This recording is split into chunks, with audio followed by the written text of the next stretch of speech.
Salut tout le monde, c'est votre artiste Inosbi, les jeunes leaders Yamboka, les Molodo et leaders. C'est juste pour vous recommander de vous abonner massivement sur la best chaîne YouTube, Gossip DRC News, #1 on YouTube. Toki que Blaise Boula azo fustigé Ferry Makasi, Blaise Boula azo boya Ferré, Blaise Boula lobby aeba Ferrité na Wenge, amona Ferrité na Wenge. J'ai même vu dans des pages People babimisi ba photo ya kala o Ferré penda telemi awara suka, wera telemi jiba telemi Blaise Boula telemi kuna na suka, mais à entendre Blaise Boula parler, Blaise Boula est en train de nous dire que yé amona en fait, à beta place morona Ferrité na Wenge, à mon écart à musika va présenter, wana mission na bino côté sika, ma beta na place morte na Wenge. Toi yozo ablo bon, qu'est-ce que t'en dis et qu'est-ce que t'en penses? Moi en tout cas, on toujours contre. Il y a sur de tirer les.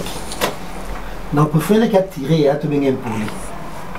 Moi en tout cas, polémique où il y a Blaise Boula bandit depuis ma on a baoué ensemble. Parce que beau santé de faire rigolo na Wenge ça oué ensemble. Oui. Bon moi. Mais Blaise Boula, problème n'est pas Mambo Yawera, on va Sokoda ou Awelaka. Comment?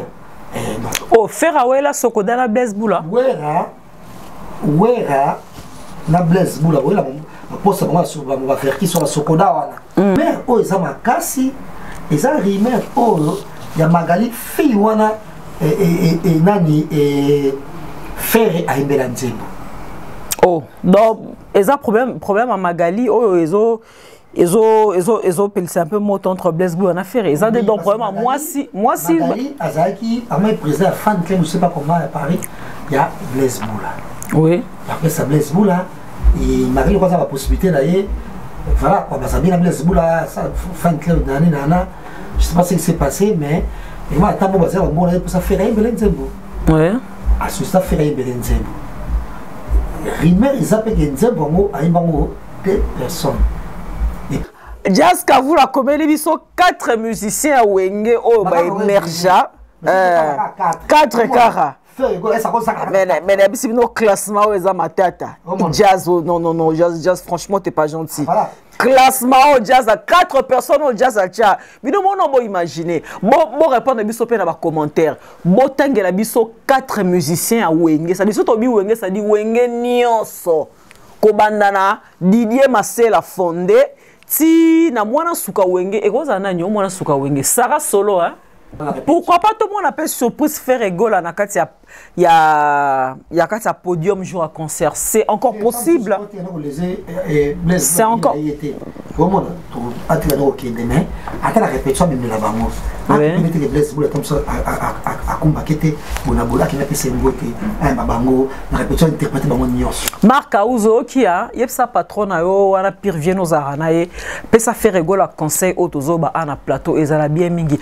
abimela ba vieux na Wenge atana répétition apesa ba rambote asimba micro aembelo romoro boye akaramatoyi na ayoka balaison di wana te azale kina bango aotika ale kina bango donc eloko échanger ezala ngote est-ce que à ton avis ce MC Marie-Paul P ayaka comme invité peut-être amata juste na podium à ça peut-être à ta vocal mon quoi ça là à ton avis est-ce que il sera d'accord Marie-Paul bazamta ba boudé belenga mondira olinga te jazz te n'est pas bien oui que Marie-Paul olingate je pense nena beli viona Marie-Paul olingate je pense qu'il va inviter Ndaboya OK qu'il va inviter vous m'inviter Ndaboya de quoi babengi si Manda chante na kati ya concert wana Wenge mais ba écarter Marie-Paul parce que Manda chante pas imbaté na Pentagone hein? Bon en tout cas moi c'est les papiers non il remplace pas il faut pas tenir na Pentagone en tout cas si ouais voilà mais voilà donc on sait pas pourquoi bazui éviter. Je crois pas que ceux qui a Alain Pelazangi na concert wana franchement en fait, il va se culpabiliser durant toute sa vie, hein, parce que c'est un cancer événementiel et puis le rumoro et ça, Makamba la Moko. Capital. Moi, je pense qu'Alain Pela, il faut que tu sois fan d'un mage pour te aider à Alain Pela. La Mochua. Afande. Il va quand même intéresser Alain Pela Moboye, à Zoé, avant de quitter, à terme, quand même, je sais pas. Ngozolo, Bamutora Bakali. n'était sur un journaliste entre guillemets de Gonabiswana. Ngai natala keka pona seka. Nalinga ke trop c'est vrai, je n'ai rien contre Bakali. Nalinga Bakali makasi na découvert pas Kisinjora. Natala raeka kapona seka. Nga makamna ça na en fait na caméra en fait nga et c'est qui ça met 2 temps et ça là nga bien. Mais na rondi mateki as un journaliste wane na ondima na ngoti. Mais natala rien na sekaka et ça là nga bien. Une très grosse erreur il aurait dû choisir par exemple Prince Bakali na poni par exemple Vincent. Toi à la limite la ketchup. Attends déjà poto azonga kana. Siko d'après apona parce que excusez ndeko killer oti ko apprendre nga tout à l'heure awa. En tout cas j'ai en tout cas Diezola nazaka kana yo agence kitoko boy papa obike na tindi batunion sokuna au sein la famille surprise tindela bango biloko toute sécurité na agence de biso Zola production A rue du Marcadet numéro 31 rue du Marcadet Paris 18e biso tola la kate biso to tinda kana pepo to tinda kafe na masuwa na Diezola et comme beta gazon ngabi be na Paris zaka Diezola batuni donc bazo kam ndiki biloko zo koma noki boy na batakisa sa bazo ndima te boye biwano yé okutani na Diezola tu envoies ton colis ton frère ou ta sœur ou ta mère à Kinshasa il prend le colis à bon et uniforme nulle part ailleurs sur Zola Production avec lui-même Diezola London aussi voilà mariage là samedi les autres j'ai demandé que bloqué commis et pourtant na tela qui voit le nakal mardi na tongo les loges j'ai dit aux on a beaucoup déjà côté kokina netité de aux voile na tia qui a pas ya Zola Production pas Diezola 31 rue Marcadet nzamba pambola bino penza o agence akito pe loko bunga kate nande boza ko embala ngo bozo protéger ngo na biloko eza fragile en tout cas die na éviter et on a kinya kei kitoko vraiment en tout cas merci beaucoup pour qu'il cas de l'avant. Avec Jazz Kavoulou, hein, on parle plus trop. Presse en ligne, avec intelligence, avec sagesse, tout ça, pas trop de polémique. Ce qui on mélange pas les torsons et les serviettes. Hein. Nous on est serviettes, on ne dépend pas des torsons. Gossip DRC News avec Jazz Kavoulou. De belles interviews, de belles collaborations, de belles images. Parole de Fabregas. Alerte générale, abonnez-vous sur Gossip RDC News. Gossip DRC News. Mesdames et messieurs, merci pour cette confiance que vous ne cessez de nous accorder à chaque fois que nous nous présentons chez vous pour vous présenter cette émission Banque des Vérités. Banque des Vérités qui est donc une émission socio-culturelle, bien sûr, qui vous parle des sujets d'actualité, qui reçoit des musiciens pour vous, qui reçoit des chroniqueurs, des journalistes, des sportifs, de politiciens, pourquoi pas. Des fois on parle aussi de la politique, et ben oui, on en a droit. C'est comme on dit toujours, si tu t'occupes pas de la politique elle s'occupera de toi. Alors moi je préfère bien m'occuper de la politique à la place que la politique s'occupe de moi. Voilà, donc dans cette émission bien sûr avec votre humble présentatrice Marlène Kassanga leader, Marlène Kassanga naturel, Marlène Kassanga mille esprits déjà pour vos services. C'est vrai que ça fait longtemps, vous avez dit bah, écoute, Marlène Kassanga au Kenda, puis ça fait très longtemps tout le monde a connu ce soutien. Bah Tozali, vous savez, à part la télé, tous avez une obligation sous tout ça là. Alors deux fois en haut et ça que tout le monde en a été en tout cas mais veuillez nous en excuser parce que vous avez été nombreux à nous appeler, à nous écrire. Marlène Kassanga komozo mon analyse sous soutien. Marlène Kassanga bobé banina Tracy Pro, Tracy Pro robé bananga te wana sa famille. Tracy Pro mbeleng en tout cas vraiment c'est la famille. Place à Zaimora et Bimote ma Glody Diasuka la mignonne. Alors un grand merci à notre réalisateur Tedis Yamboka, Tedis, et un grand merci à Patrick Massidi qui désormais nous offre un centre de coiffure sans microbes. Voilà, ça dit lingongenga oza kitoko sukengenga les cas la porte de Paris à escape tout ça la émission na 70 boulevard Anatole, salon de coiffure sans microbes et Zalarawana. Boulevard Anatole France, voilà. Sans de coiffure sans microbes, ils ont pour na Bassi, Bali. Alors, mesdames et messieurs, dans cette émission, j'ai donc avec moi un invité qu'on ne présente plus, Lui, on appelle Jazz Kavoulou, Papa Zahir, Papa Tumbu Tumbu. Il y a Zigzara Zahir. Donc, il y a vraiment sur un plateau, plateau Zahir aussi, Zahir et Zahir aussi, Zahir et Zahir au Béba. Jazz Kavoulou, bonjour et merci de répondre à notre invitation. Bienvenue. Merci Marlène Kassanga et grand merci à tous les téléspectateurs qui vont nous suivre aujourd'hui. Et ça a toujours été un plaisir pour moi de retrouver Marlène Kassanga. Et je profite de cette occasion pour faire des gros bisous à ma maman. Merci Kouago Beli, Chapara, André Jouawa. Elle ne fait pas comme les autres. Et même, je dis comme ça, bon week-end à Coach Basilio. Et pourquoi pas à Alain Bila Elisa.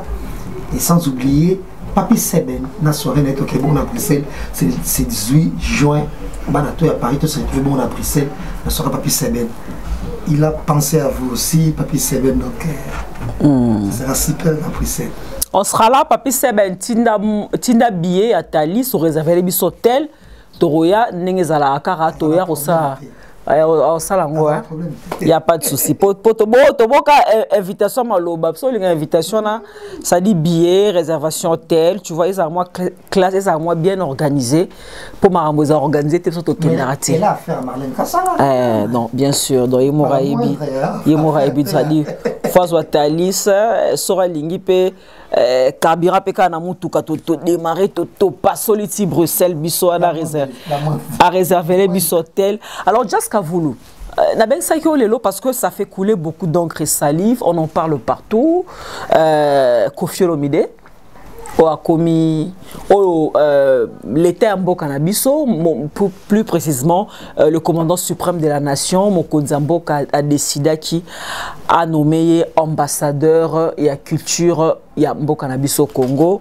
Koffi Olomide, c'est vrai que c'est une décision qui a été applaudie par tout le monde parce que Koffi Olomide n'est pas le moindre. Koffi Olomide, c'est un grand artiste de notre pays. Il n'a plus rien à prouver. Koffi Olomide a bersa au moins dans la biso tilo toko mama mi bimba a bersa abiso kaka tokola na banzembo ya Koffi to banda kolinga na banzembo ya Koffi to zo ba déception na banzembo ya Koffi to bala na banzembo ya Koffi to divorce na banzembo ya Koffi to tonga na pe na banzembo ya Koffi to finga na banzembo ya Koffi et surtout to lingana na banzembo ya Koffi to limbisana pe na banzembo ya Koffi Olomide. Koffi Olomide aussitôt a commis ambassadeur de la culture congolaise na biso mba moko tomoni Abandi Moussala. Abandi Moussala est na France avec une délégation. Il y a on va entre guillemets peut-être sur bazaba chroniqueur to bazaba genre en tout cas excusez moi pour naebi bangote na peut-être sur bazaba chroniqueur naebi ka moko bana na kisinjoro na sima alandra kisinjoro na sima je sais pas si c'est un journaliste ou un chroniqueur peut-être yom toko éclaircir na place wana toki Koffi Olomide aena ba ndeko wana balobelaka balobara na micro parce que tout à l'heure na micro as un journaliste as un chroniqueur ça il faut faire la part de choses, il faut qu'on se le dise et même j'ai ouï dire que Batebele CP là quitté condamné Koffi Olomide babi Koffi Olomide pourquoi omba potongo bazala na bazala toujours pemé na Koffi Olomide basala toujours communication à Moussala Koffi Olomide comment Koffi Olomide kotika batoka omba potongo batoka Mathieu Bonche basala toujours communication Koffi Olomide mais ayena bandeko oyo pour nanga ça n'engage que moi baza vraiment ba journaliste té na peut sona benga bon banani d'abord Jazz yo mona ki ondele peut-être mais Killer c'est un journaliste à part entière et il a débuté avec nous en tout cas à la télévision donc à l'époque on était dans la TV6 il y avait un jeune garçon jeune comme un petit garçon je dis Charlie Prince, Matoni Coco, Yo Casserole, Killer, il y a la TK. D'accord. Voilà, donc c'est... Bon, aloba simaki sinjora, po ene na bien mingi. Je pense qu'il a débuté juste dans YouTube et il y avait beaucoup plus du genre youtubeur, influenceur, des trucs comme ça. Non, il n'est même pas influenceur. Il n'est même pas influenceur. Il influence qui et en quoi? Moi, je crois même pas qu'on peut dire c'est un influenceur.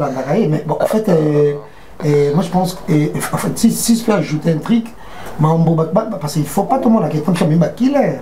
Ce qui est vrai, de vrai, Nakolobango qui est déjà on n'est pas en compétition. Oui, c'est les papiers. Tout ça, tout ça, qui laisse un journée à part entière. Alors ça a été quand même bon. Bien que lui, il va être formé, ça a un peu sauté. Généralement, il commence trop. Il habite dans la mine, il est employé, il est évident. On peut s'en comprendre. Mais. Parce que non. Mais ce qui est vrai, de vrai, pour la première mission de service, il fallait quand même faire le casting.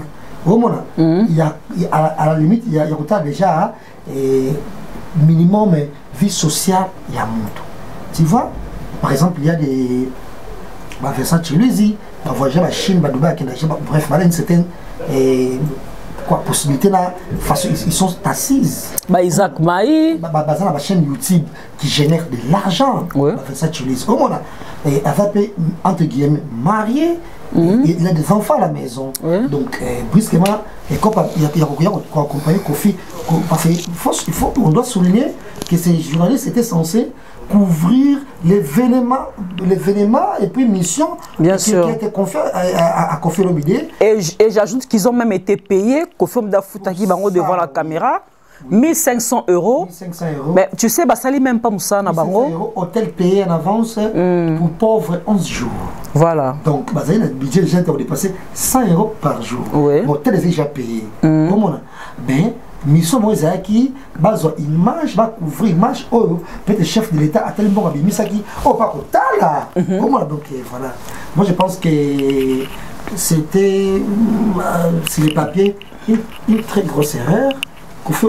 Il aurait dû choisir, par exemple, Prince Bakali, mais pour lui, par exemple, Vincent.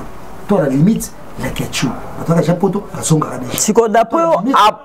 D'après parce que, excusez, Ndeko Killer, on va prendre tout à l'heure, en tout cas, je n'ai pas eu l'occasion de le connaître. Peut-être Naroué Baesima, mais aussi que c'est un journaliste à Banam ça depuis Kaletou et tout ça, c'est très bien. Voilà.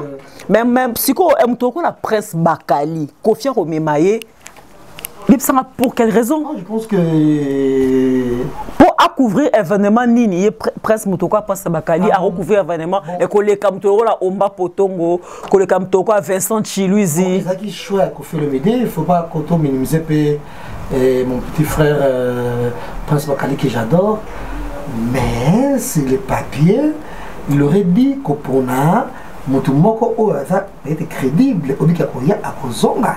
Il va tuer Moutoumoko incertain, tu vois? Mais choisis d'emblée comme ça des personnes, voilà. Koya Koutouzonga, c'est pas ça le problème, Jazz Kavoulba, ça n'est même pas Moussala Obayela Kipoto. En tout cas, franchement, c'est ce qui m'écœure. Ceux qui vraiment n'ont martelé les Cambouana. Voilà. Quand on a émission au rejoindre un gars, Zonga Kinshasa, c'est pas ça le problème. Ataba Kimi, c'est pas ça le problème. Le problème dans les basali même pas Moussala Obaya qui basa na poto. Pourtant, basaki payé. Si vraiment c'était des journalistes, Nengozolo, Bamoutoura Bakali, n'était sur un journaliste entre guillemets de Konabiswana. Ngai Natala Keka Pona Seka. Nalingake trop, c'est vrai, je n'ai rien contre Bakali. Nalinga Bakali Makasi n'a découvert pas qui Sinjora. Natala Raeka Kapona Seka. Nga makamna sa en fait na caméra en fait nga et ce qui ça met 2 temps et ça là bien. Mais na ronzi mateki as journaliste wane na onzi mananga ngoti. Mais Natala rien na sekaka et ça là bien. Voilà. Donc, déjà dans la première mission, on va confier par le gouvernement, bateau qui était confié pour ouvrir l'événement. Le gouvernement va faire une mission au Hollande. Comment ça s'est passé et tout. Et déjà, ça lit vraiment moins bien été. Mais on ne peut pas s'atteler sur ça. Moi, je pense que autre chose. Voilà, Kokima, musicien, journaliste, entre guillemets, parce que Killer non expliqué na compagnie kaza journaliste mais Bakali entre guillemets voilà nabine Kokima ba journaliste entre guillemets wana obeli Bakali entre guillemets et bandi na ngole loté ba journaliste banda Kokima na poto netika ba musicien depuis kala et donc eza ngoli kamba sikate Kofi Olomide qui n'avait pas désespéré Kofi Olomide qui n'avait pas croisé les bras Kofi Olomide a continué qui mission na ye o ayela ki na poto. Et la mission elle a qui na poto alinga qui un peu a expliqué na presse qui un peu à expliquer na public les kamnini avec ça na poto et pour ce faire il a tenu une conférence de presse dont tu étais sur place, tu étais invité à Bruxelles. Ozaki na sa conférence de presse wana ngana zaki te ya ngona zo tunao nini Koffi Olomide a lobela hibino na sa conférence de presse. Déjà ma rentrée dans la conférence de presse wana ba vansala kota Cherry Pins. OK. Bon, déjà je regrette par exemple pourquoi et maman n'a pas fait là. Oh. Mais finalement on a kota Cherry Pins. Cherry Pins oh antenne A, ça antenne A. OK, bah il faut monnaie. Ouais, en fait musique.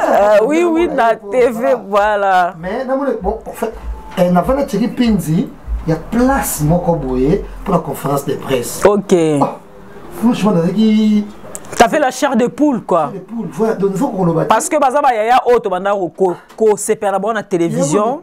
Ouais. Donc avant le côté naé, na zo barangate.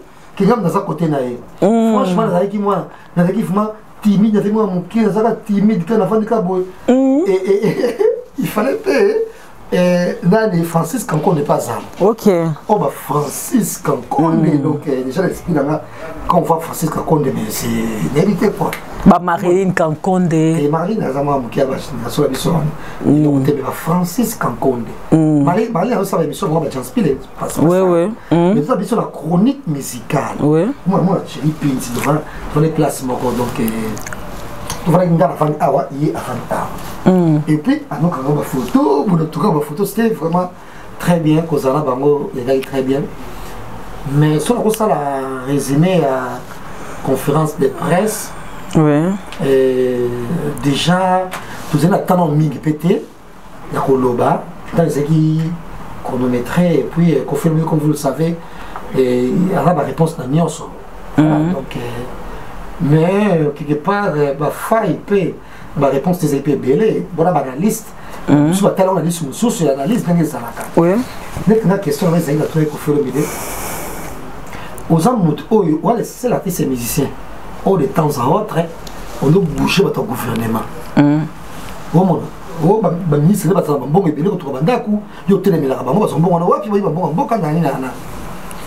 puis encore, là, tout le monde est quand même s'emportant même pour la couple Kabila. Oui. Combien même qu'il est revenu par après pour présenter ses excuses? On ne peut pas dire que ça l'a bien. Voilà. Mais déjà, cette audace, moi j'aime. Voilà. Tu vois, mais c'est moi qui n'a pas forcé, quand ça ne va pas, il dit ce qu'il pense.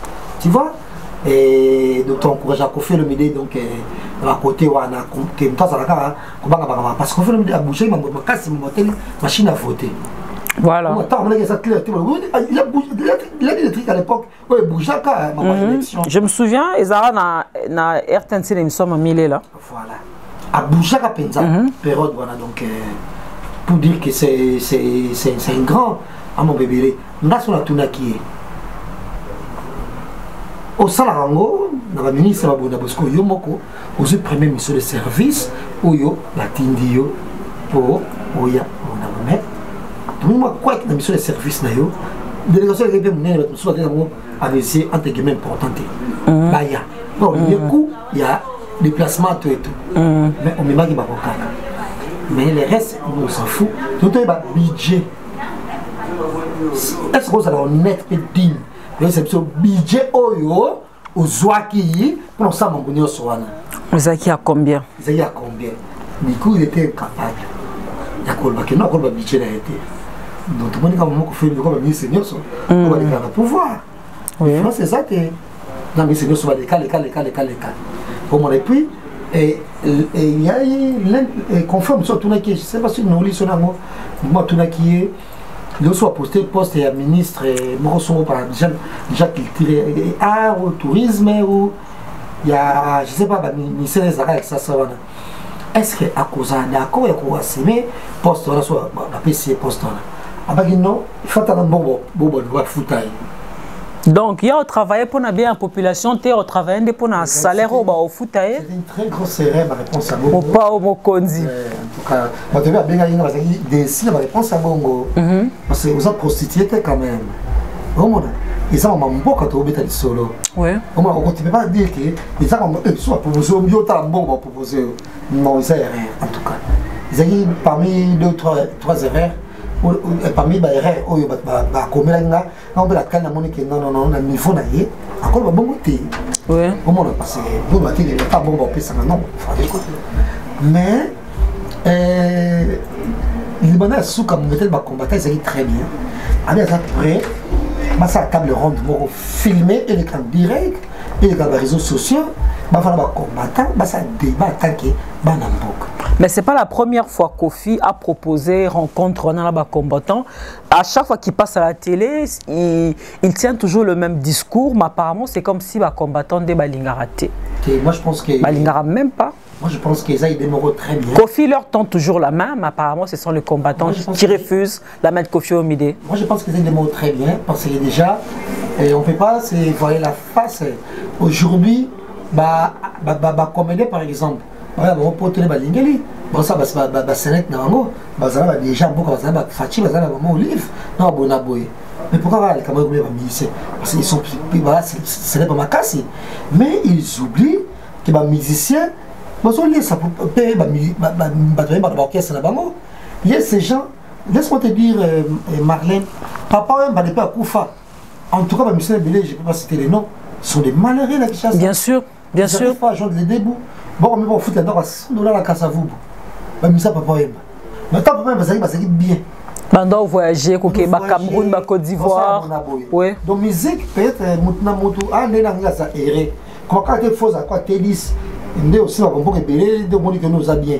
Moi, je me souviens quand on fait la chambre, il y a 350 € dans Bervilliers. Embellir chambre, il y a un qui tourne, il y a un frigo, il y a un luxe. Si on a la chambre, on a des goûts dans ta chambre. On doit vivre, voilà. On fait des tocos. On a des chambres, on a un château. Oui. Moi, je me souviens dans la saleté, j'ai pas mal de frigo. Ils ont raté. Attends, pour vous, ils ont un frigo. Déodorant qu'on a toilette, ils ont raté. Donc, les odorisants, pardon. Je pense que côté Wana, Kofi a raison. Il faut un solo là. En gros, et à la fin, à Tabola qui presque a fini Louis sur la Marco. Ah bon? Après, un combattant, non. Pour la monnaie, la vidéo, moi, baboké, tu vas ça qui n'a pas commandé et so, bakenda koluka. Bakali Prince na merveille rambo hôtel. Na bi goûté so yelo ya so ki elo rwande et kimisaki bakali. On a nangoté hein? Non. Donc voilà, on parle de Kofi Olomide. Kofi Olomide à Tamboli, avenue Louise Namakolo. Oui, oui. Pendant combien de minutes? Presque 20 minutes, 30 minutes. Hein? Il était seul ou il y avait de maîtres, de garde-corps derrière lui? Il n'y avait que des journalistes. Non, Batmalanda qui biso, nous t'ingabo, journaliste qui est belé, tu es journaliste. Batmalanda qui nga, Batmalanda qui yoyo, Batmalanda qui journaliste, qui est belé jour. Oui. Donc après, on est à Bruxelles, là, on est là. Oui. On a camarade na bango, on a biso. Hier, on dit que ça qui na sandrate, on a fait sandrate en tout cas. Sandra qui est dans la voiture. À côté de la naïe, il y avait qui d'autre en tout cas rien. Il y avait une trentaine de personnes, hein? Mais bisous c'est la journaliste et Kakanaï. Ok. Voilà, et puis ils ont fini Louise quand même. Il a fini Louise, donc et d'après eux, pourquoi Kofi Olomide à Tambola qui a venu Louise Namakolo, c'était en fait Alinga a prouvé Nini et puis Nanani. Ah, moi je pense qu'il nous manquait. D'accord. Concernant mon pépé, ouais. Je sais pas, il est dans les Nini, mais est-ce que Azaki à l'aise y est mon co, non mon qui est Azay na obangate? En tout cas, c'est très à l'aise. Comment vous êtes au bang? Oui, au bang à la place naïe. Au bang à la place naïe. Oui. Parce que ça peut pas direct. Il y a quand même direct, tout ça direct. Voilà. Voilà quoi, mais en gros, c'était très bien, bien. Avec Kofi Olomide, nous sommes salaki et puis na idée à déplacement en tout cas. Et puis chef de l'État a connu Ida Bongo. Ah que ça nini na Bruxelles en tant qu'ambassadeur de la culture de la musique congolaise. Oui, mais ça biso dans la conférence de presse a expliqué que bah instrument biso musical et plus de combien d'instruments. Oh biso ba congolais tout ça nango. peut-être linda na mo monsieur ba luba ezaka so une forme moko boye ouais et be tarape guitare ta monsieur kitoko siko ba koko akala ba teka teka ngo ba belge bazwa yango d'accord omona siko biso to récupérer ezana musée ya Mindele OK Bruxelles to il est ça qui to récupérer ngo zonga et pas na biso d'accord mais ah c'est pas na bango ba to ko reverse ko talango et ça a plein pareil c'est la mise c'est 12 €. Ah ouais. Pour ta la mise. Ah ouais. Bah ne pas faire voir bango qui biso dans culture wana te. Qui base muto nazayi muto nzana boy. Aye kota futa 12 €. Afuta 12 € ta nini guitare ba koko kala. To ukulele. Oh donc c'est compliqué. Donc c'est voilà quoi donc mais l'idée était bien et puis à monina ba okapi a koufi ba on y tailler au monde donc ba longoli a koufi te ba tailler ba longoli mtopon so 4 ba koti blo mso ta nzoto na ba tiki posona ba kausi yango ba kausi posona ka okibe ba tailler ba télémission boneti normal à envie OK au monde amona bilio ba ne bene ba lion ba bona bo mais au ta Congo d'accord donc parce que Tobo ça peut être que Belgique c'est colonie biso Congo c'est colonie na bango ouais neto a route normalement bato a botama na celle les années 60 déjà il liko so bo a munda je faisais mikanda bien sûr pour botama na Congo belge bien sûr bon on a de so bato botama na celle de 59 kita bato botama na mois de mai 1960 na Congo so bo a munda na Belgique faut pesa bango mikanda pour botama na Congo belge mais et pourtant so remarqué que na Belgique coûte pas besoin mikanda difficilement. Les Congolais ont mis difficilement par rapport même à France. Ouais, donc c'est un peu ça, voilà. Voilà. Alors Jazz, nous allons changer de chapitre. Ouais, Tobeti qui m'a sola Kofi Omide arrivé en Europe. À ça qu'on peut vite faire à ça zongi. Ouais, à ça zongi. Ah oui, voilà. Alors dans il y a un peu tout sur la masolo à Wenge. Wenge 4x4. Parce que ça fait couler beaucoup d'encre et salive. Les solos à Wenge. Yo po oza fanatique à Wenge. Bien oza fanatique à Wenge tende ni Marlène. Depuis toi ba métier et surtout tu sais toujours ba mineur dans moment 4 tant ba sali kala Wenge. Mais ça qui ba mataki tellement dans moment 4. Je me souviens j'avais 14 ans à l'époque. Ça qui tellement l'écolo. Et parce que il faut rappeler que c'est un moment qui va vivre tout ça, voir kaka. Bien c'est bon. Bon, il y a voilà en quartier. Aspect. Il faut appeler Kitoko, il faut appeler mon garçon, il faut appeler Bonabo. Alors, on dit qu'on coachane, il n'y a pas qu'on lata. C'est moi bourgeoisie. Avant, il n'y avait pas ça. Avant, qu'est-ce que c'est qui voyait. Bon, il y a un style, donc voilà. Donc, du coup, ce trop résumé, bango trop que baza ba con il y a génération de miso parce que si les papiers miso trois générations qui vivent la musique a pété ouais au monde encore moins payé à Kofi parce que tant qu'on fait c'était boum makasi c'est dans les années 80 quand Kofi a donné ça va dire que ça va succès tout et tout à l'époque on était des membres donc trop que c'est prononcé pour dire quoi mais déjà au moins dans 94 95 tu vois 14 à 15 ans je suis speed. Si on est déjà sapé, j'ai amour, on se dit le jambon, on a concert, on a tu vois un peu. Sera Saddam Hussein. Saddam Hussein. Nous autres beaucoup plus. Non, mais oui, donc c'est vraiment. Et puis on dit matin, micro à Paris. Même dans Bruxelles, on dit Bruxelles, c'est un bar tout. On dit pas qu'on Wenga Calais. Il y a Wenga Calais, il y a un bar tout. Il y a une voiture. Il y a un Wenga Calais, ça dit l'histoire on pende l'amour qui ça dit bakundoli en vraiment en tout cas. Idée Amadou Diaby a vu à Osangisa Wenge. Yo mon on deni. Est-ce que au Jija qui ont que est possible parce que je t'apprends que c'est pas la toute première fois. Base idée Osangisa Wenge. Moi si j'ai bonne mémoire, je me souviens encore comment on Papito Las Very Strong. C'était un grand producteur. Wenge bazaba mastanaye azora likanisa Osangisa bango mais et bandara bien et soukaranzela. Tu sous André Kimbuta yango asanganaka na ba Zakari Baba Suye na ba Pacho Panda babetisa Wenge ide e bandaka mais soukara na nzela Une grande compagnie de télécommunications, je crois Télécel ou Comcel ou Telcel ou Télécel à Kinshasa. Celtel, je ne me rappelle plus. Et Banda Kapeli Kambouana et Robeti Sawenge, Bango tout bazaka d'accord. Ko Banda et Banda bien, mais ça n'avait pas abouti et Soukara Lanzela. Amadou Djabi Tangwaye, Azui il kanisi. Autant on a les kanisi et Banda qui première rencontre na Bango, surtout tout le monde a la photo, tout le monde a été surpris parce qu'on s'entendait le moins. Est-ce que yo pesa qui Amadou Djabi chance que comme ça likambo otina Souka. Bon non peut comme na Souka té. Mais est-ce que au pesa qui chance à recommissaire en otina niveau comme na lelo parce que comme tendre vers Souka. Bon déjà pour signaler que ma leader et BDP a une musique basée sur la 4P sur terre, BP sur terre. Succès les clients vont pour ma casse et concentré tout et tout donc voilà. Les cabos à la bien non ça la monter mais ça la caca. Et il y a un bando aussi batté à l'époque hein. Trop égo. Ouais. Si quoi bah colipé et puis bah c'est mettre en question. Ouais. On va passer film batté tout au là. Moi bah les bêtes comme ça tout s'appelle comme botel qui ça va 40 ans là. On va sauter. Bah on peut même 50 ans les cas déjà. Donc c'est vraiment bah réfléchir autrement et puis gloire à Dieu que bah tout va s'en vie. Oui.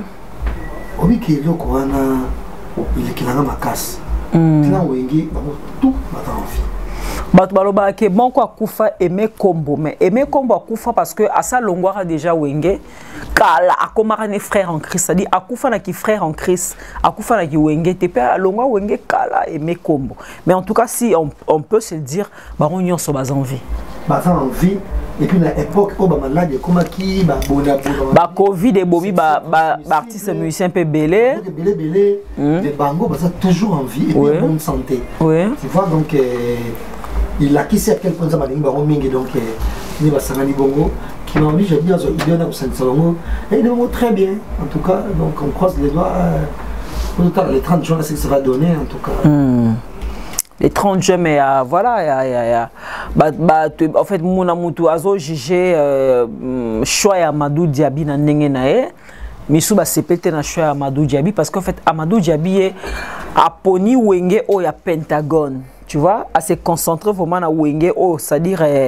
il y a wenge o et beta Pentagone parce que avant Pentagone wenge zalaki après Pentagone pe wenge album a souke za Pentagone album o e kabolaka bango wana o Monsieur Simon Prodé Pentagone Monsieur Simon Production mutapanza orchestre wana musique ma période morona welcome ça des albums ma période morona 7 année Kabila Kotaka année voilà et Kubuta Kufaka voilà si je ne trompe pas du mois de janvier c'est ça ou décembre 96 voilà mais ça a succès en janvier ok et Mara Wake Up na Pentagone de album Asuka fait de l'amour ça bon Jiba Sagi en solo Amadou Diaby tant a sangisi azui idée au sangsa wenge a se basé plus na format wenge Pentagone mais public mususu ba sepelité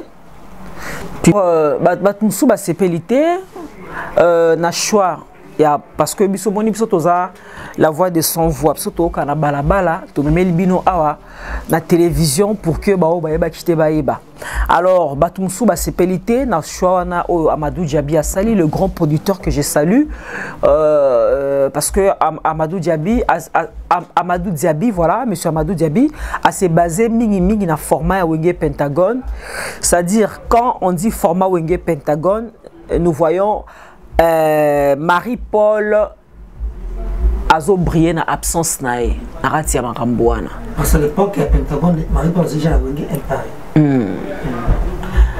mais moi je pense que wenge ango ils ont beaucoup plus tout le monde a une image unité parce que bakabona ipe makasi bakabona makasi batu babunda batu bazoka oui ke ba mabale kufa pour wenge en tout cas wenge ango et moi je pense que c'est le mot qui a unité alors que ça il s'appelle Marie-Paul les appelle une très grosse erreur Marie-Paul on s'en est bon on va sur la vidéo à la télé mais Marie-Paul a presté comme attaque et guess va dire ça qu'elle au moins bien bon et parce que ça concept unité nous autres Monica image à wenge donc on va wenge On a benga Marie-Paul quoi guest parce que Marie-Paul a déjà la bango.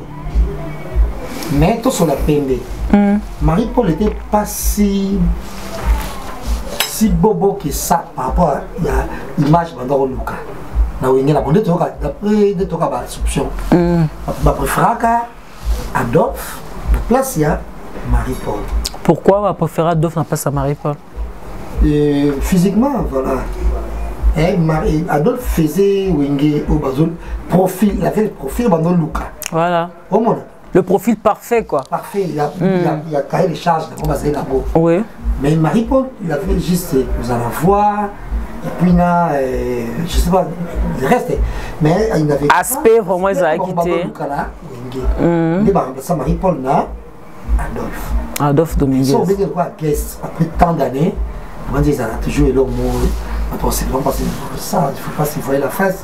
Marie-Paul est embrouillé un peu.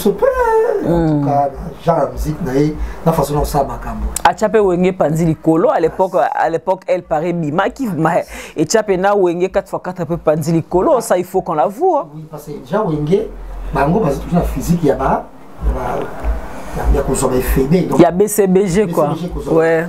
Bon garçon comme Melia, Manda chante, Anepela. Ouais. Parce que bon garçon, moi, vision là-bas. La Blaise Boula. Et puis, à la fin, ouais, on s'en a encore casté, parce que son frère qui était jeune, qui était beau aussi. Oui. À la fin, voilà. Donc, est-ce que, à ton avis, ce Marie-Paul P. Ayaka comme invité peut-être, à Mata juste dans le podium, à ça peut-être à ta vocale, ou mon quoi ça là. À ton avis, est-ce qu'il sera d'accord? Marie-Paul va s'amuta bout de belé, on dira au lingate, t'es jazz, t'es n'est-ce pas bien, oui que Marie-Paul au lingate. Je pense. N'est belle Viona. Marie-Paul au lingate. Je pense qu'il va inviter Ndaboya. Ok. Il va inviter été. Vous va inviter Ndaboya. Ah bon? Pas vu que tu es invité. Yende a été. D'accord. Il va inviter été. Bon, j'espère que va inviter et puis tout à soir au Lingate, mais toi qui na dernière minute Manda Chante a commis inclus na kati ya concert wana retrouvé à Wenge et pourtant Manda Chante na Pentagone a embaté to habité en guise de quoi ba bengi si Manda Chante na kati ya concert wana à Wenge mais ba écarter Marie-Paul parce que Manda Chante pas embaté na Pentagone hein? Bon, en tout cas moi c'est les papiers. Non, il faut pas tenir la Pentagone en tout cas. Si. Ouais, voilà, mais voilà, donc on ne sait pas pourquoi Bazoui éviter. Voilà. Alors, tu vas t'appeler. Ça peut bien. Oui, ça aide bien. Manda Chante, c'est un grand chanteur quand même. Hein? C'est un grand chanteur, Manda Chante. Aïba Kitoro Mingi, Asala vocal PA bien à Moulolo. Voilà, donc j'ose croire que on se défendre bien. Bananjili, Banachango, Balinga Gaming, ils vont en tout cas voyage jour le 30 juin dans stade de Martyr pour notre Manda Chante, Kumu Manda Chante poids. Alors, l'histoire à l'Impela, toujours dans le concert, il y a retrouvailles. Bazobenga onini événement Wengena Bisso, tout pareil, j'ai oublié. Alain Pela, Alain Pela, Jazz Kavoulou, ça a fait couler beaucoup d'encre et salive. D'aucuns disent que, voilà, Alain Pela, il s'est vu refuser le visa.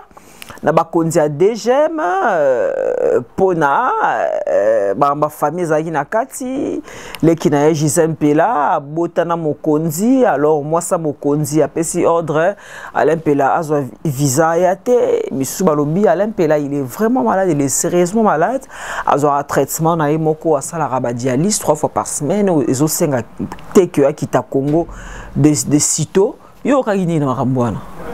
En tout cas, si c'est vrai, en ça dialyse, c'est la qualité. Yo kinini. Yo kinini jazz. Ba pime les visas pas Mokonzi, pas moi ça Mokonzi ou bien Azobela. Je sens malade un peu plus avancé, ma traitement dit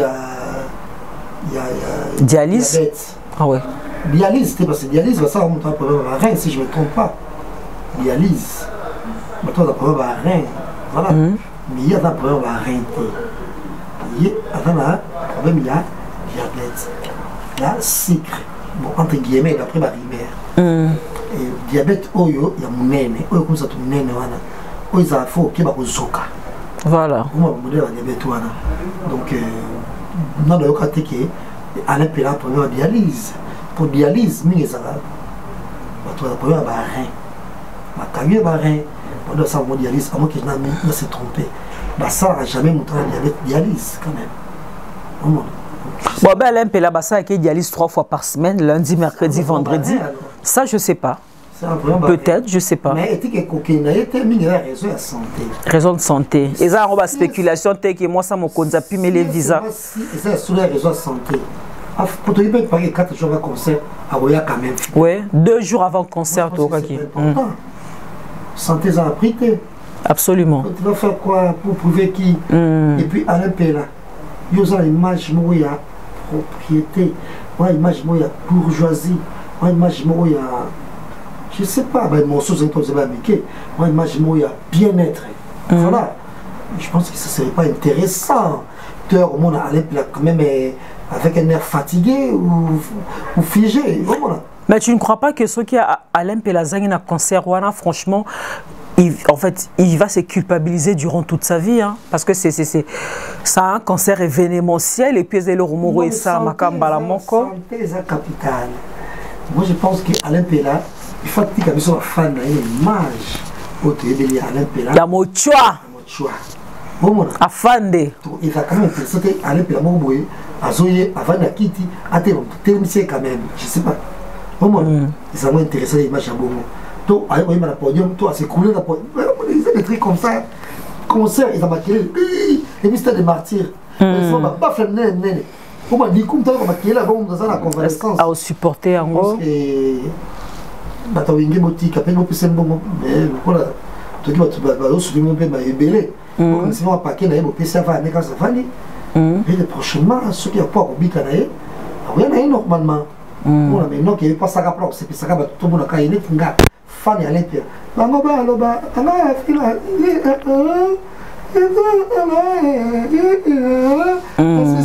ta comme ton babongo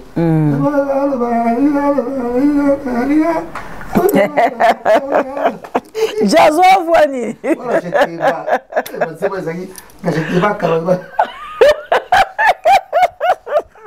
j'étais j'étais pas calé. Ezeni. Voilà, on tient au DJ Frank. Aminata Silla l'ivoirienne. Aminata, ma vie sans toi, est comme fragile, le collabo moyen d'Unda. Bah ouais. Faut qu'elle arrête.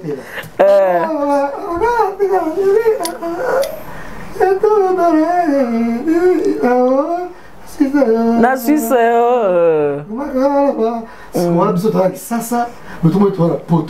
rêves, ça dit Alain Pela, à faire rêver Bisso Poto.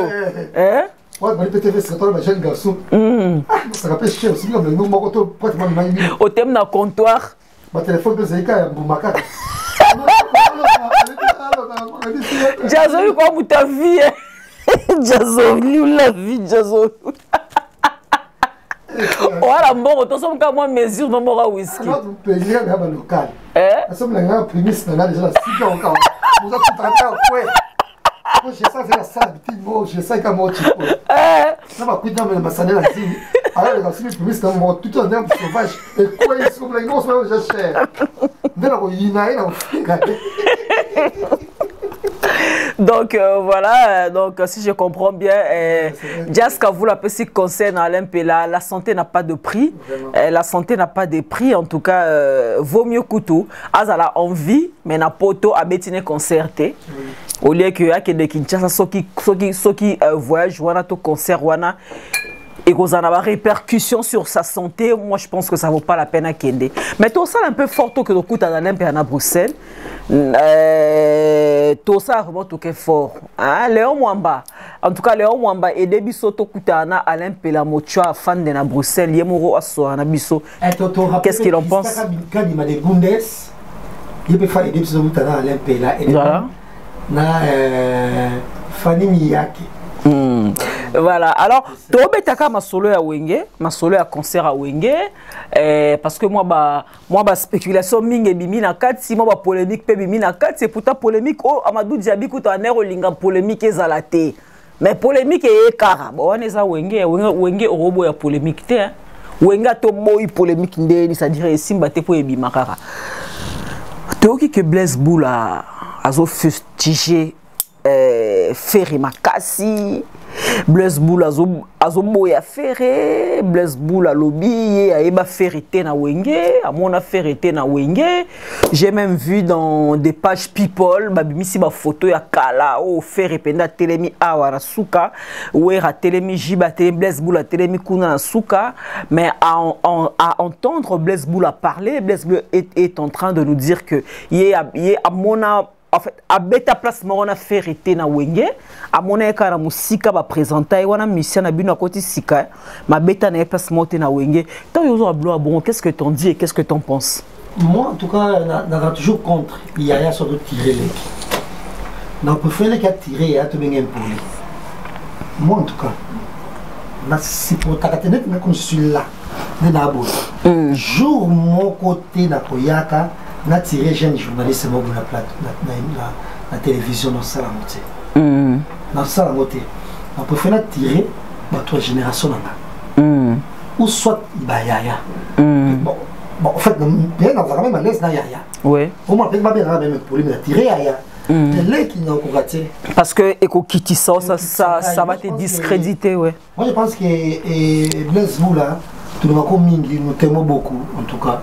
Tu vois comme mingi mais polémique où il y a Blaise Boula bandit depuis ma on a pas ouvert ensemble parce que beau santé de faire rigolo na Wenge ça ouvert ensemble oui bon mais Blaise Boula problème n'est pas ma bobo ya ouvert on va sokoda on va ouvert là bon oh faire awela sokoda na Blaise Boula ouvert na Blaise Boula ouvert la poste on va faire qui sur la sokoda wana on la sokoda oui bon on va ouvert ngo bon on se koye on se regarde on va boya ko boya. Or, c'est comme la sable là, sokoda la bango. Voir que Blaise Boula s'en prend à faire un beau là. En tout cas, moi, ce qui c'est la terme qu'on a employé, mais monsieur Zopler, monsieur chroniqueur et la musique. Parce que on va pas se voir la face, Blaise Boula n'est plus actif. Vous mettez le bon musique. Vraiment. J'ai même pas par exemple, avant aller sur l'album, il y a presque 10 ans, sans album, c'est le marché, le disque. Mais il y a les productions à tout va. Il y a un concert par-ci, par-là. Oh, il mérite la critique à l'émission. Donc, j'ai même piano, à ce qu'on est qu'on laisse ça, bah, nous sommes mis sur le salaka. On va appeler la télé, si j'ai même piano, ça va marcher. Vraiment. Et quand tu vas vu. Et quand tu vas vu, même la TV, on t'a là, yo. Comme on t'a la combat JB. Vraiment. Mais faire rigolo là, j'ai même piano, à ça l'orchestre. Oh, bah, musicien, ne me dis pas tout à l'heure. Oui. Pas pour faire, mais comment là. Quand l'air, je passe télé là. J'ai même piano, à la musicien, oh, bah, il faut pas de cas là. Zaïko, bah, faut gérer, Nanyo Kalongo. Album, pas, donc, tous les 2 ans, moi, single, ça va toujours. Ma mission aux vivre car Nanyo Kalongo va concert à tout va. Oui. Faire rigolo des mêmes. Il y a plein d'artistes et musiciens. On va faire un d'accord autant que ça va dans la classe. Quand si ma fait rigolo, on va ça enregistrement. Ne pas que faire rigolo. Bah Inosbi, bah Fali, bah Binafilé, bah Fabrigas, bah Wata et j'en passe. Mais Blaise Boula, il n'est pas actif. Il n'est pas actif dans le monde de la musique. Il n'est pas actif. Normalement, et parce que Nathalie dit. Mais je rappelle qu'à autre album, mon single ou album, je me souviens plus d'abord d'un titre en haut. Un très bel album, il y a en tout cas franchement il y a des très belles chansons dans une occasion au Congo. Ça fait combien de temps déjà mon support? C'était juste après le Covid, hein, je me souviens plus, c'était juste après le Covid. Un single, je crois. Combien de chansons? Ouais, on a habité sur ça combien de chansons? Ouais, c'est ça, c'est au courant. Peut-être parce que photo est là nous et télévision et ça va jouer ça saute belé. Ma mususu alors ça et qui mise de tout ça critique Non, non, ils ont été là. Peut-être que nous avons mais ça va changer, c'est hypocrite. Donc, on va misser ma casse, on va critiquer, on va analyser. C'est ma musicien. Il y a ça analyser, avant qu'on peut faire un musicien, pas un bon plateau. Parce que la musicien va laisser ça. On est sur une musicien monte à laisser ça. Musicien monte à mais on a poto. Je pas laisser ça péter, mais ça analyser. Pour ça, on va plateau de la question de ce que tout naïe. Mais maman, on s'est mabé pour la musicien, on s'est la liste. Moi, je parle bien avec Kofi Olomide, la bêtise sur qui j'ai quand même dessiné ma réponse dans la conférence de presse. Je pense qu'il y en a pour l'ango.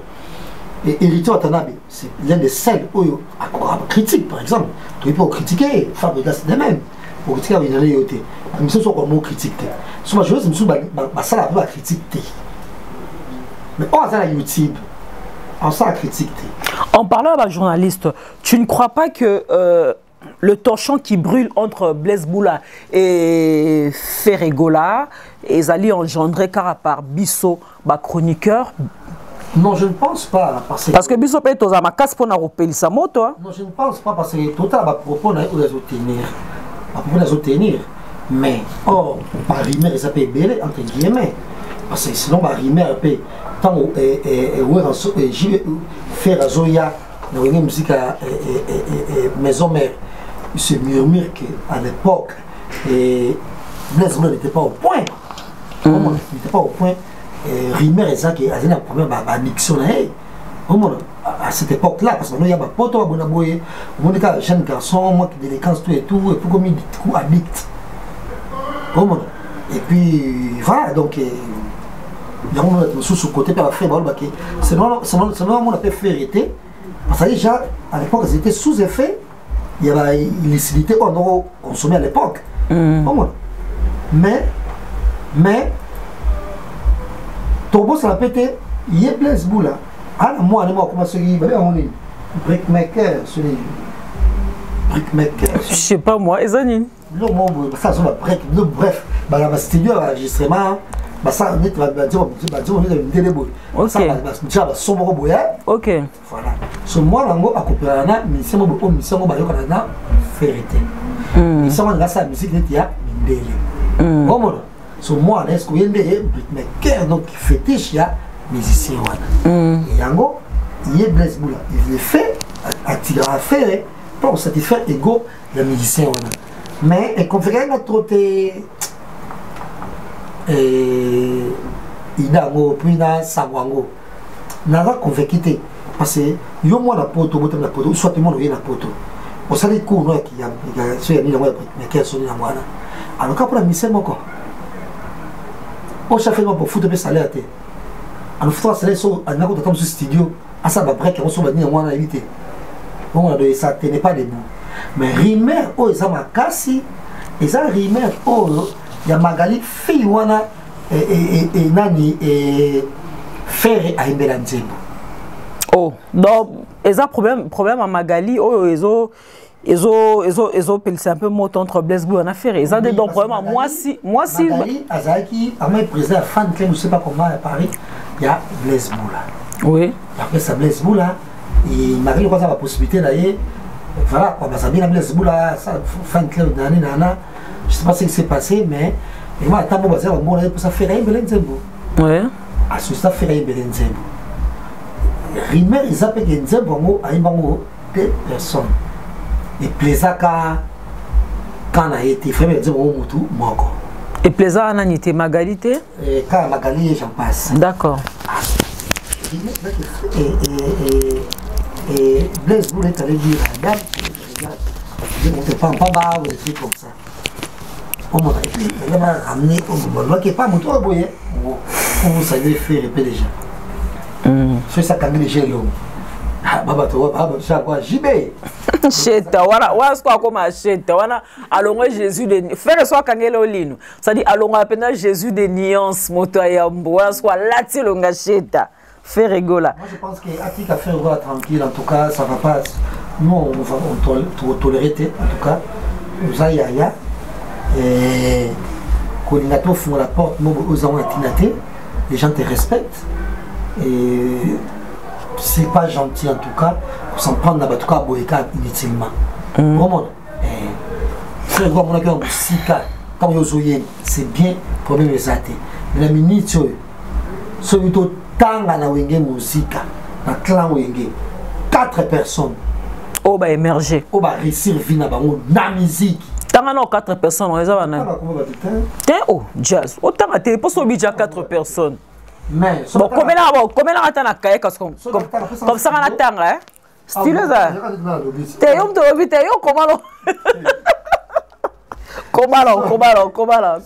yo le ballon te mais comment 4 personnes à clan Wenge oh ben émerger c'est-à-dire quand nous parlons du clan Wenge c'est-à-dire musiciens nyonso o abeta na Wenge ezala Wenge maison mère ezala Wenge BCBG ezala Wenge bless block comme non ezaki nini Wenge pondération 8 ezala Wenge Kumbela ya vient na biso vient santé kana château rouge comment il s'appelle Wenge Kumbela ya vient na biso na bo 5 kombo na ezala Wenge à Marie Paul ezala Wenge amanda chat pasala Wenge na Wenge référence ezala Laxa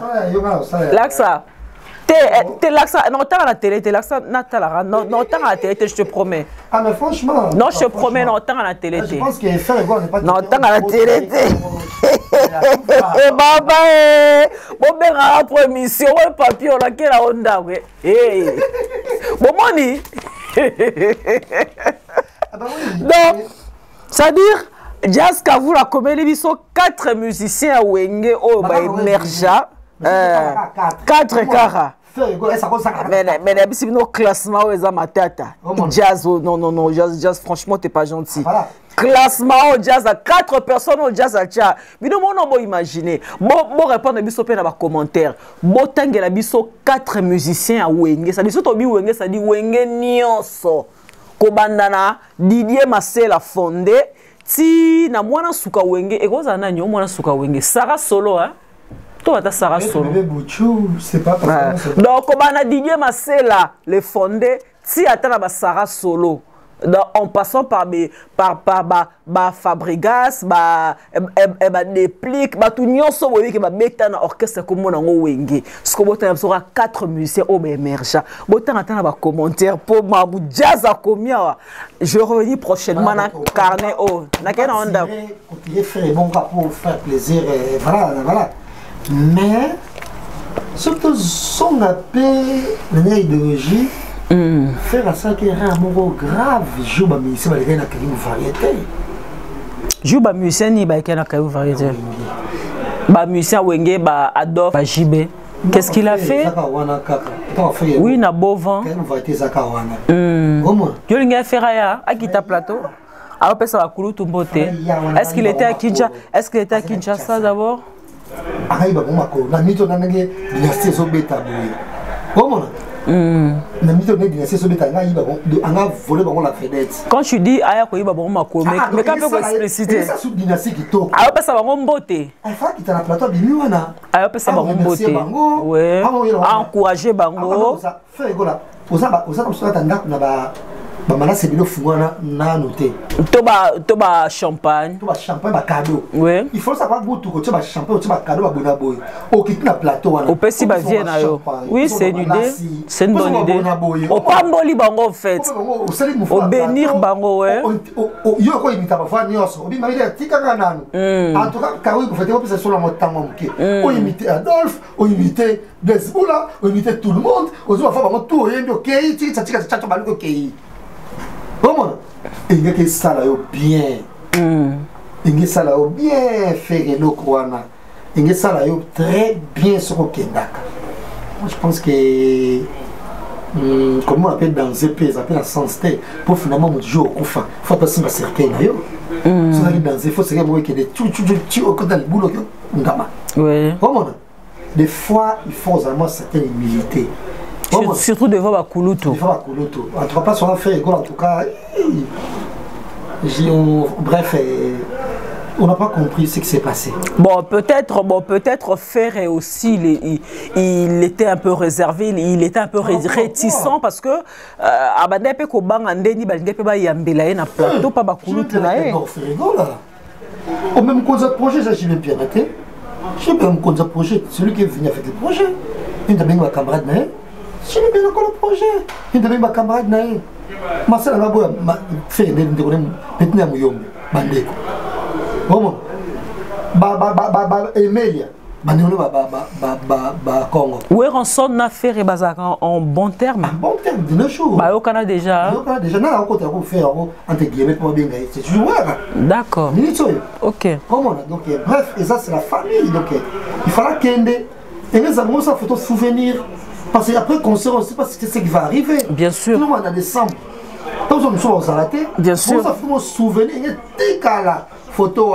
Bien sûr. Watanabe héritier Moutou, en cas héritier témoin qu'il est très intelligent. Je l'applaudis, je le félicite. Héritier Watanabe Gogan est fort Motona Tembe. A profiter de l'Oroana. Ok.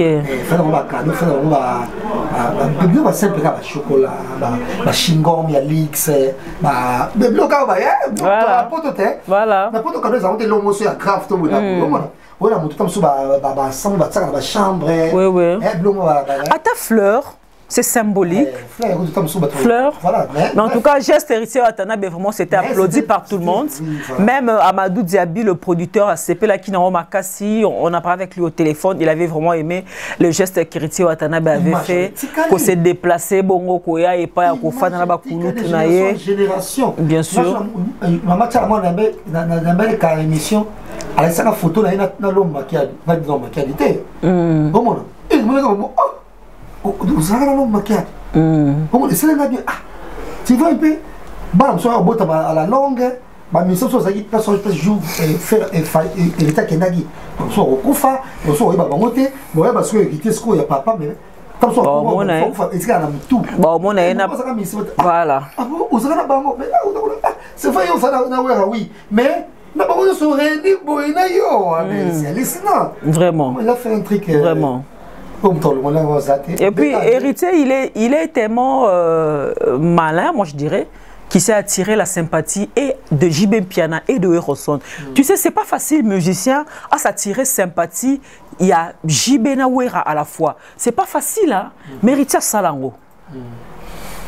Ah ouais, parce qu'il sait faire les choses, il peut avoir toujours esprit à humilité, et puis c'est l'un des rares artistes musiciens où succès matin moyen de tout est. A changé. Il a toujours ses deux pieds sur terre. A Solara, n'est pas dans le sol, attends, à la maison, merci. Quand il est là, Solara, bongo. 40 ans, plus 40 ans. Succès, lesquels est dans tout est comme les autres. N'est-ce les autres? Plus de 40 ans, il se conduit comme un petit gamin, il a surtout les succès. C'est une très grosse erreur. Vraiment. Moi, je pense qu'il fait rigolo là.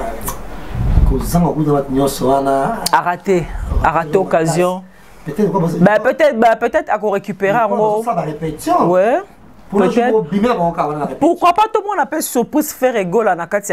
Il y a un podium jour à concert. C'est encore possible. C'est encore.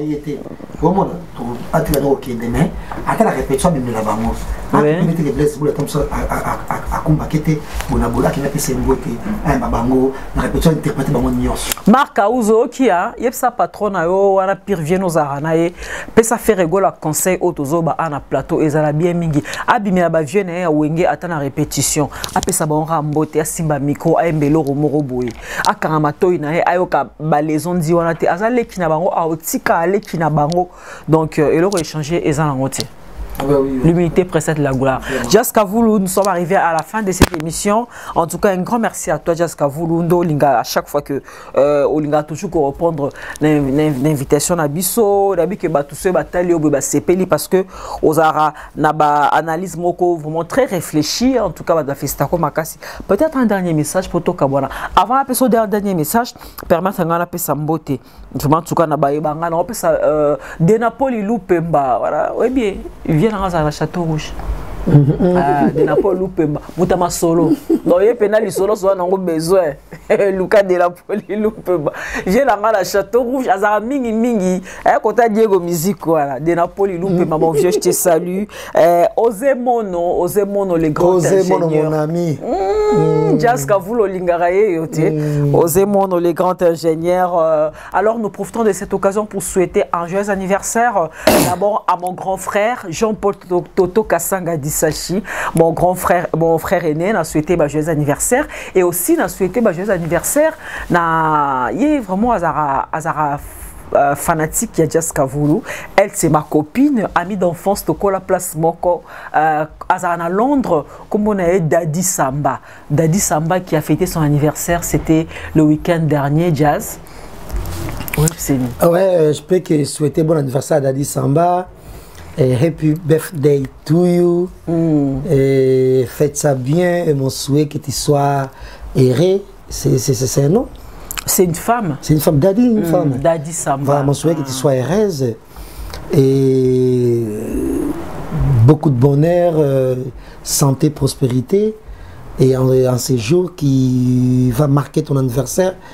Et j'ai béni ton père et ta mère ainsi qu'à toutes ces bonnes personnes qui t'ont aidé à devenir ce que tu es devenu aujourd'hui, cette grande dame qui habite l'Angleterre. Donc, bon anniversaire à toi, Daddy Samba, bisous, bisous, bisous. Daddy Samba, ça dit grand prêtre mère, Narat à Londres, on a 2 fois, une fois avec action, ça dit en Samba route et zat, et là, Marlène Kassan, un leader à confirmer, dans Moutobo et Anwazati. Alors, nous continuons pour saluer comme ça, Choupette Toumba.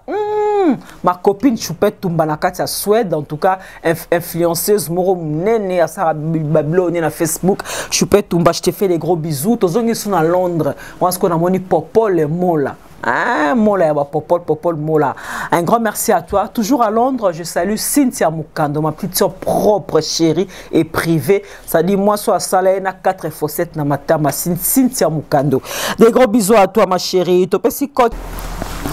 Alors, j'aimerais aussi vous signaler que la commune de Ngiringiri, en fait, la communauté diaspora, Ngiringiri, au Bazara Awa, Nakatia Poto, en tout cas, Bazana deuil, Bazana Matanga, Ngiringiri en deuil. Nous venons de perdre notre sœur, notre amie, Ndekonabiso, au nom de Sandra Kankolongo. Notre Ngiringiri, oh, Eba Sandra Kankolongo, moi, Naya Mado, maman Naya Mado, a autokufa na mois de décembre dernier. Alors, Sandra Kankolongo, P. Atiki Biso.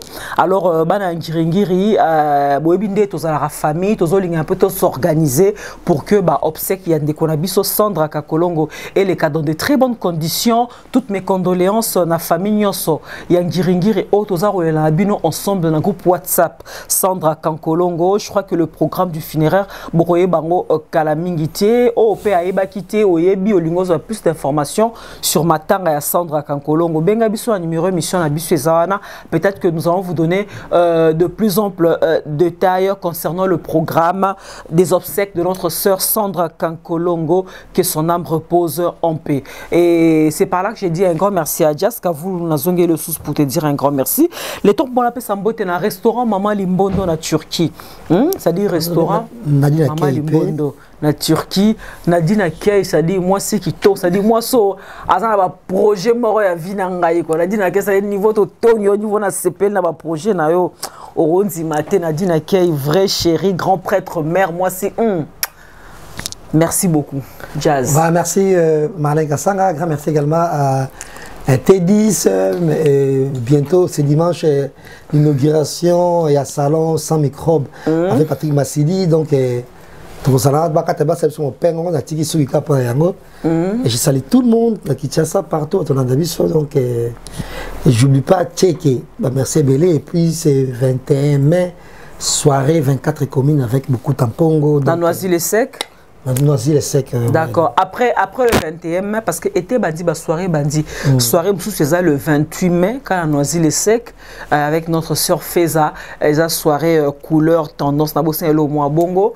Alors, qu'est-ce que j'allais dire? Bobo Santé, qu'on s'abonne à la page Facebook, Nangai, Marlène Kassanga, journaliste, pour rater des thèmes soit Mickey na YouTube et kotara te me kotara na page Facebook. Merci ne bolandara biso na Elengi ya Congo TV avec notre frère Tracy Mbelenga Pro, la même magique motema ya Glody Diasuka.